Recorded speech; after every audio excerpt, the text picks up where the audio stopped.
I don't think I ever really believed everything. And I realized that quite a few of the things didn't hold water. The actual religions were man-made from wherever. God? Who's God? What's God? I think that skepticism really is the first step. Scientific zest and zeal for the real world. That was it. I was an atheist from then on. I never really came out as an atheist. I just did it. Okay? I always would ask questions in meetings.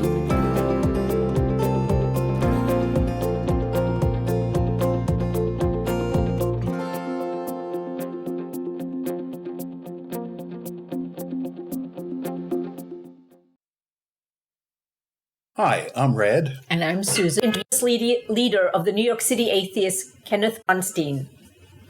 Good afternoon. Good afternoon, Ken. How are you? Very good. Good to see you. We have some questions to ask you, and we'd like to know what you Shoot think away. about that. So, okay? in the beginning, you were born into what kind of family?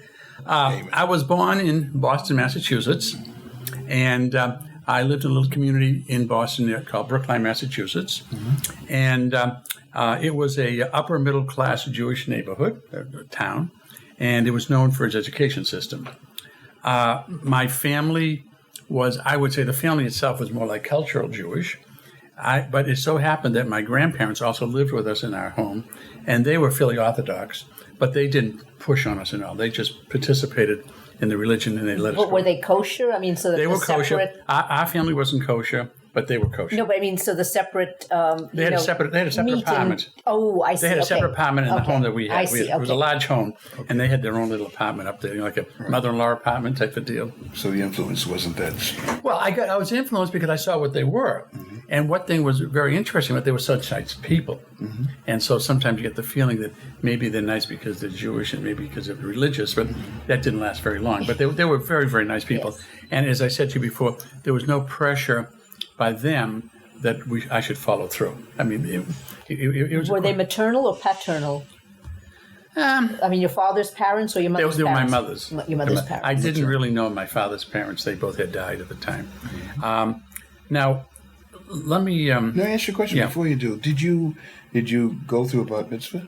Yeah, let me back you into that, because that bat mitzvah is very important, because that's actually the day I became an atheist. Oh, interesting. That's what I want to lead you to, okay? All right. Okay.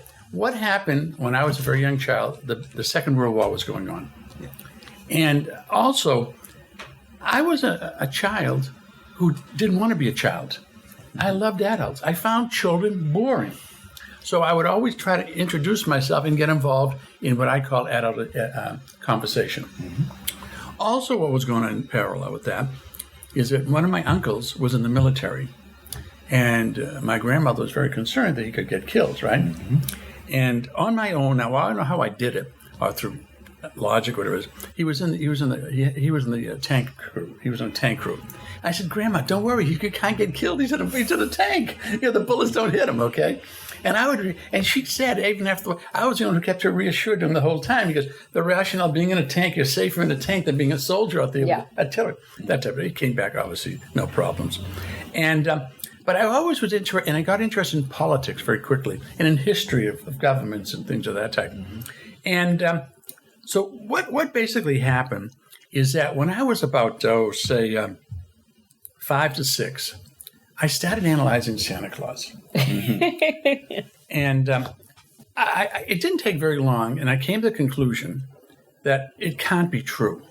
Now, this is before the time we had... Same thing. Yeah, same here. This is before we had United Parcel Service. Yes. We had the internet to control things. Mm-hmm. Well, and so I said, this has to be some type of mythology. Mm-hmm. So, the other one, a couple of things were interesting. Now, even though I lived in Boston, and we lived in a private home, one of the things that they had about Santa Claus, he came down the chimney. Yes. And where I lived, they're all private homes, but I knew about an apartment house. And I said, how does he get down that apartment house, down the chimney? And secondly, if it's a doorman building, does he ask the doorman, can he come in? Okay. So all these type of things. You're rationalizing things. I was going through the whole thing, right? Right. So then I picked it out that it was a total mythology, but it was fun. Mm-hmm. So, but what it did, it became a skeptic, and I started questioning people, because if they lie to me about Santa Claus, what else are they lying about? Right. Okay. Well, the tooth fairy. Well, we never really did the truth theory, but that's beside the point. But question everything. Then what happened next, when I was probably about 7 or 8, somehow the concept of sex came up. Sex. And when I was a kid, and especially in Brooklyn, Massachusetts, no one talked about sex. Kids just happened. Right. But there was something in the background that sex was dirty. And then you had to go with the thing, could my parents be nasty and doing sex, you know? But anyway, it didn't take very long that I figured out that, you know, what sex is all about and why they have sex and things of that type. And again, that made me even more concerned. I'd being lied to. Because they'd talk about the stork bringing the kids in, right. and it'd be magic and things of this type. So now I was really... Oh, they didn't cover the birds and the bees. No one ever spoke about it. And when I was younger, that was that verboten. You never even I wouldn't be discussed surprised that's the majority of families. Yeah. So what happened? Well, so that's the second phase. Now, just about when I was about 8 years old, I started Hebrew school. And what happened, I go to public school, and Monday through Thursday, I went for 2 hours to Hebrew school. And also I had Friday off. Saturday we went to services, special services for the children, and Sunday we had services. We also had school too. Now what we had there was basically we went through the Old Testament, and what we would do was we'd go through all the stories in the Old Testament. The Torah. Well, they didn't really push teaching Yiddish or Hebrew on us, and the teachers we had were like graduates of Harvard University. These guys are really sharp guys. I mean. So, but when they had the story, I'd ask for factual information, evidence about it, and I keep getting the answer. Well, it's a story. No one really said it's not true. They said it's basically a story, and you're supposed to. The whole thing about these lessons, you're supposed to learn something from it. There's a message, and you're supposed to take away it. It wasn't even a question of God or not. That's how it was. Or you'll understand when you're older. So not even that. They were just these metaphors, in other words, gives you a sign as to what really can happen in life, and they're good road signs for you to follow. And actually, in fact, we set up a moral code because they always had some moral thought behind them and means to it, why you do certain things, and how people were put in a predicament and how they would handle it, goodly or badly. Well, anyways, so this went on, and I went there 4 or 5 years. What happens is when you get close to your bar mitzvah at the age 13, they pull you out of your regular class, and they give you a rabbi to train you for what they call the half Torah, the portion you're going to read of the Torah. And you also, the main thing is, you have to write a speech. And the speech you write is that section that you're going to say in Hebrew. You learn in Hebrew for the next thing. So you write a little speech, and you're supposed to talk about what it means. Well, I gave this... And you cannot tell a lie. And I can tell it. And I kept going after this rabbi for this whole year. I want facts. How can I... And this is before Wikipedia. This is before you had to go to the library. There wasn't that stuff. And I said, I just want to say, why is that true? Why isn't it true? So anyways, this kept going on. Finally, what happened, I'm actually having my bar mitzvah, and you start out by, you say the first thing in Hebrew. And then when you do say it, you're really looking down. You're not looking at the audience. This was the synagogue that I had the bar mitzvah was this gorgeous mosaic, Moorish-style place in Brooklyn, Massachusetts. 400 or 500 people in there, gorgeous place in there. And I'm looking out. And then finally I had to give the speech in English, my speech in English. And I look out and I said, this doesn't work. I'm sure now this doesn't work. You didn't say that. I didn't say I looked out. But you thought that. I thought that. Okay. Well, I went through the speech and the whole type of deal. But that's the time. I mean, I was moving to this point. But this is when I made this decision. No, I am an atheist. That's a breakthrough. Okay. But I want to go a little further than this because I think this is okay. When I made this decision, there wasn't much evidence to support atheism. Big Bang was around, but there was a lot of questions. And also evolution had the big problem of the fossil gaps. Tremendous. And they were being pounded all the time. Well, it looked to be so logical of the concept of the Big Bang. There was something that happened. And also about evolution coming through. That over time, science would put this whole jigsaw puzzle together. So it's quite common. And this is what's happened over my life. More and more, they've closed the gaps in the situation. We know we had something called we call the Big Bang, and was it a multi-universe or whether it was a compression or whatever. And those things are all being solved now and resolved, but they don't change the opinion of being an atheist now. Right. So, bottom line is, I'm now an atheist. I'm doing as much as I can for it. I never really came out as an atheist. I just did it. Yeah. Okay. I always would ask questions in meetings and things like that, you know, boom, boom, boom. And what's happened is I've been more secure now in the conclusions that, you know, there is no quote unquote supernatural, and things will all be explained away, and I'm having a very, very happy life. Oh, one thing I forgot to mention, which I think is extremely important. When I was a child, I very quickly came to the conclusion, and I always use the word conclusion because I think things out, and it's not just off the top of my head, that it was extremely important for an individual to be what I call self-sufficient as in many areas as possible, so that you can handle whatever life throws at you. Okay. There were certain aspects you had to deal with. One, obviously, the easy one was financial. So I said to myself, I know that I'm always, as early as possible, I'm going to have the financial wherewithal to do what I want to do within reason. Okay. And I did that. I was successful, and I won't go through that, but I was successful even as a teenager to make a lot of money. All right. But I don't have to go through. Okay. So that became, once I had the foundation, that was one major foundation, was financial. Another one, obviously, was health. Make sure you're in pretty good condition, so you don't, forget about everything else if health doesn't work. The other thing is I always felt you should ask questions. Oh, be skeptical, because who knows, right or wrong. But the other factor which I really got involved with is what I call pre-planning. I pre-plan my life ahead of time, and I have alternative plans in place if something happens, how to handle them. So I don't get shook, all right? And I put certain problems in perspective. How important are they? How are they not important?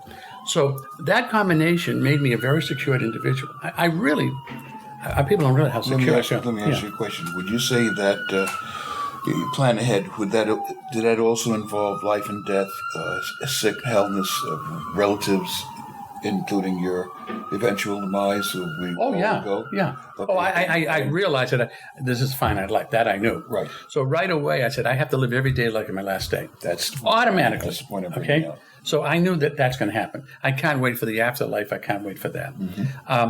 I live your life now. Yeah, as we were saying, have dessert first. Yes. You know, right. And I tell people I eat my body weight every day. Okay, you know. But it became so. And now, when something happens, even if it's potentially negative, it's not a negative, because I have 3 options set in place, and I have ways of handling it.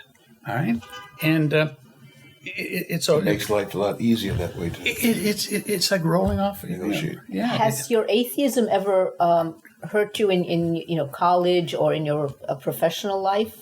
I mean, has anybody said, "Oh, you're an atheist. We don't want you"? Right? Did you come out and say? Did you establish yourself coming out of the closet? I didn't come out, but I always asked. People knew by the questions and how I would say things. For example, if I was in an event and they even had the Pledge of Allegiance or something, I'd walk out of the room. They'd see that. Even as a youngster? Oh yeah. I always ask probing questions. I'll give you an example of one what I have done. Yes. I worked for a large multinational company for 37 years. And as part of this program, they had what they call a faculty loan program, where you could go out and teach for a year or 2, and they'd pay your salary, etc. So I ended up going down to Nashville, Tennessee, and teaching at Fisk University, which is an all-black school. And they're very religious down there. And the blacks are very religious. So this is the first day I'm down there. They had a meeting of all the instructors, and we're all sitting there. And of course, even the president of the university was a priest, was a reverend. Okay, and all I heard from them was about how Jesus, they talk about Jesus, etc., and they believe in the black causes, and they believe in their own heritage and stuff like that.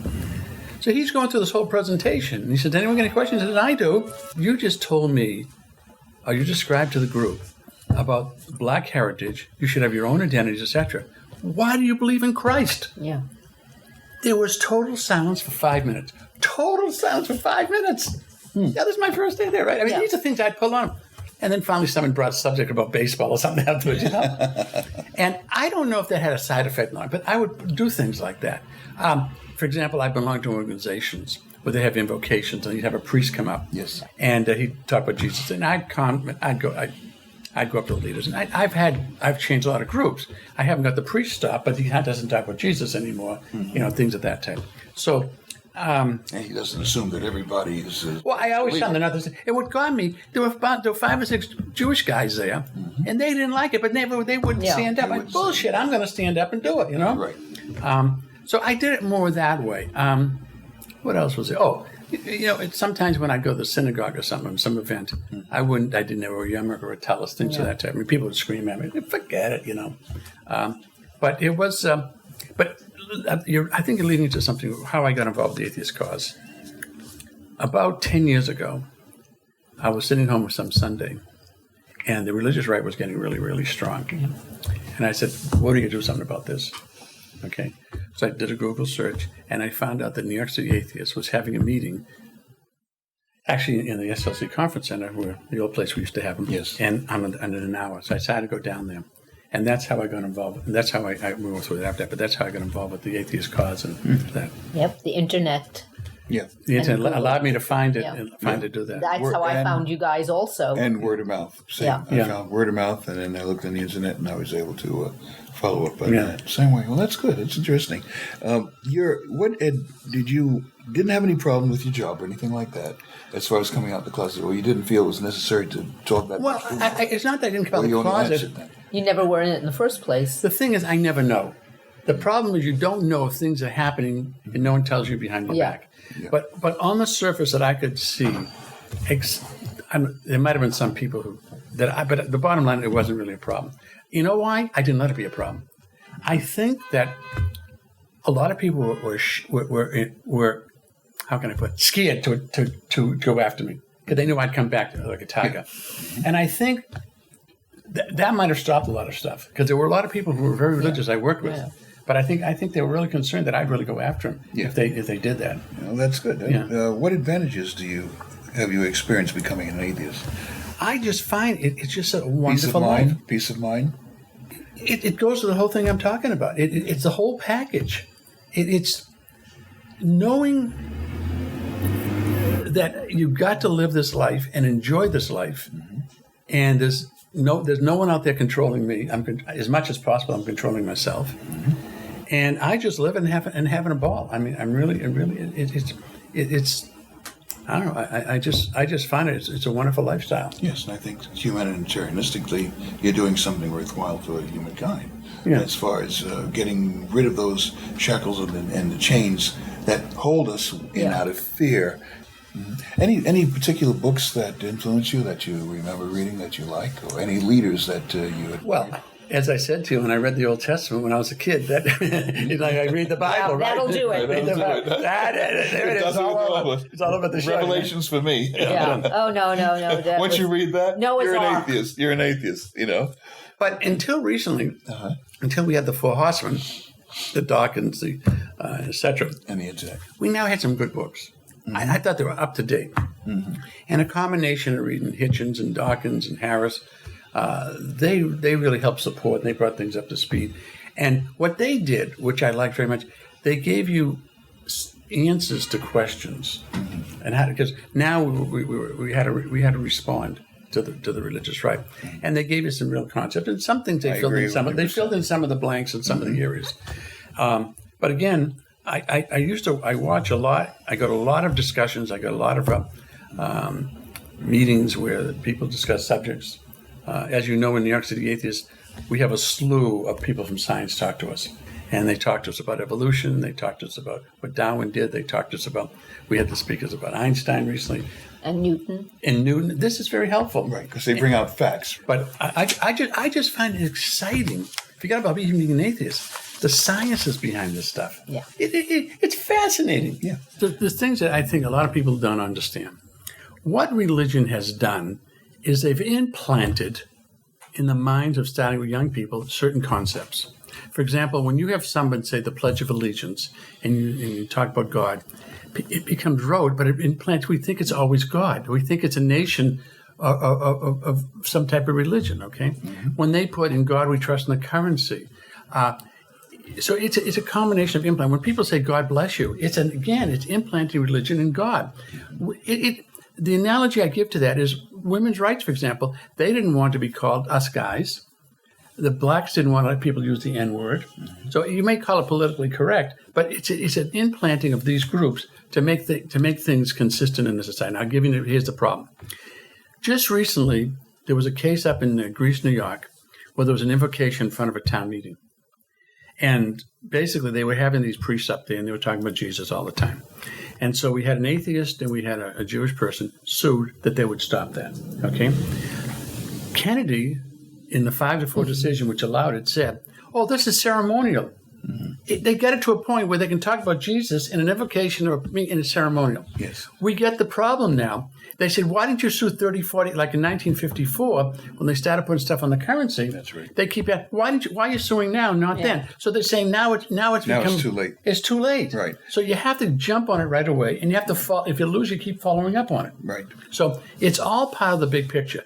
Why, for example, when they put a creche or 10 Commandments in front of a city hall, in public, we don't want that. I mean, the courts have ruled you can do this, so now we're putting other statutes in to compete that. But they put the 10 Commandments, and by the way, which 10 Commandments? There's 5 different ones. The one I liked about, here's a good story.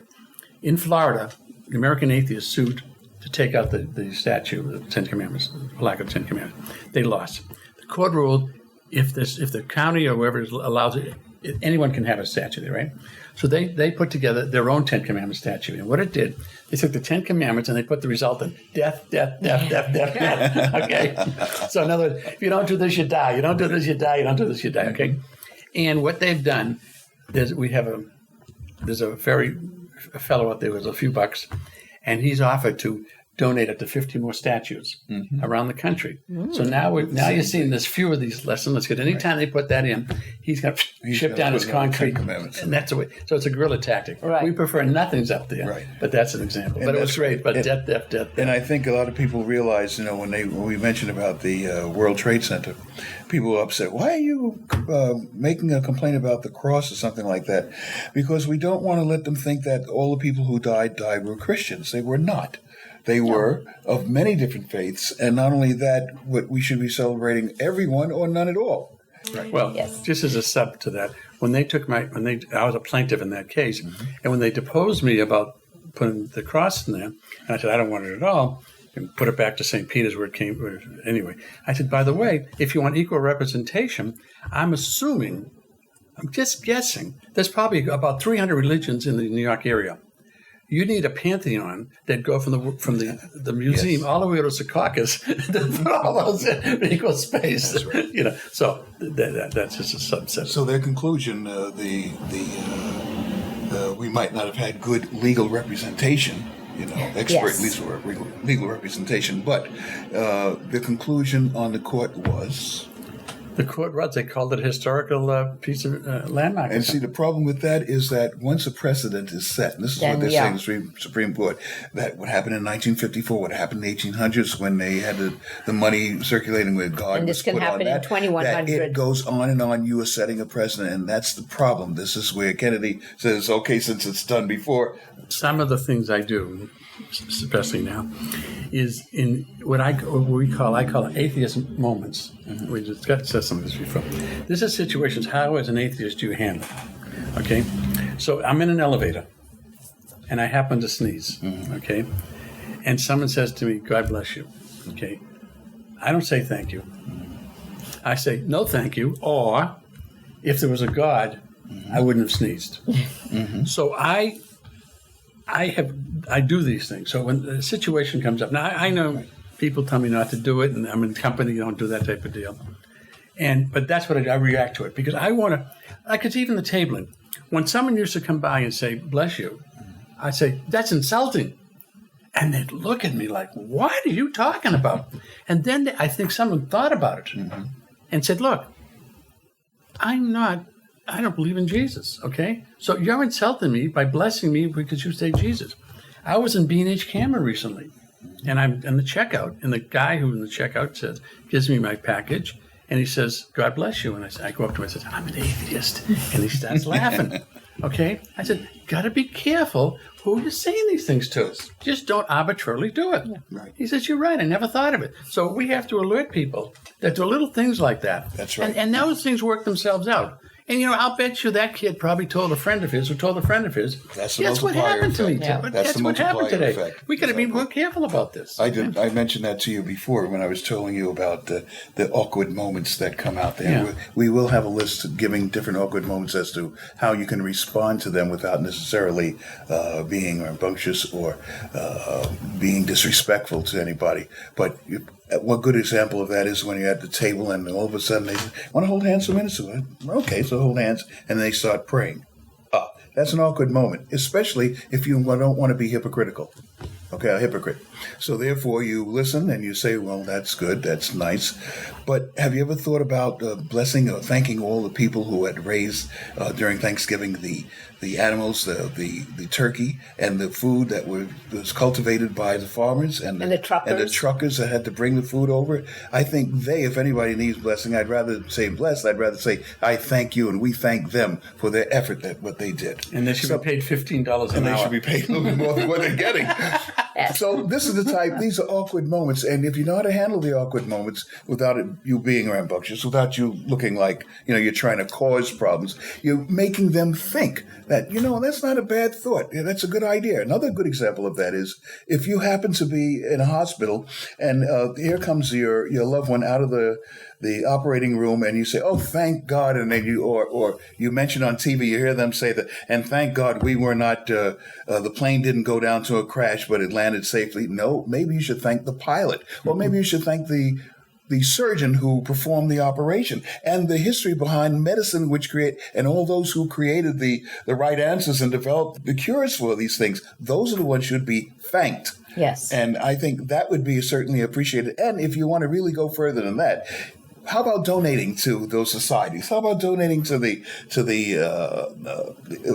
Red Cross or to the Blood Foundation or whatever case may be, and to those for research? Maybe donate something to research for stem cell research, which a lot of, unfortunately, religion seems to want to keep out of doing for whatever reason, because they think that we're going to act like God. And who do we think we are? They think an 8-year-old, an 8-cell little being is a human being. Right, from a zygote to a plasmid. Until what happened to Nancy Reagan. When her husband had Alzheimer's. All of a sudden, she's into stem cell. Okay? That's right. So why do you have to wait for that to happen? That's right, exactly. It's something that they have. So we're in the vanguard, and the whole idea is to think ahead, as you mentioned, planning ahead and working things out so that we can have a society that is dependent on research and dependent on each other rather than dependent on reasoning rather than depending on a imaginary being. And I think this is some of the things that we discussed. I appreciate that. Thank you. Thank you. Thank you. That's right.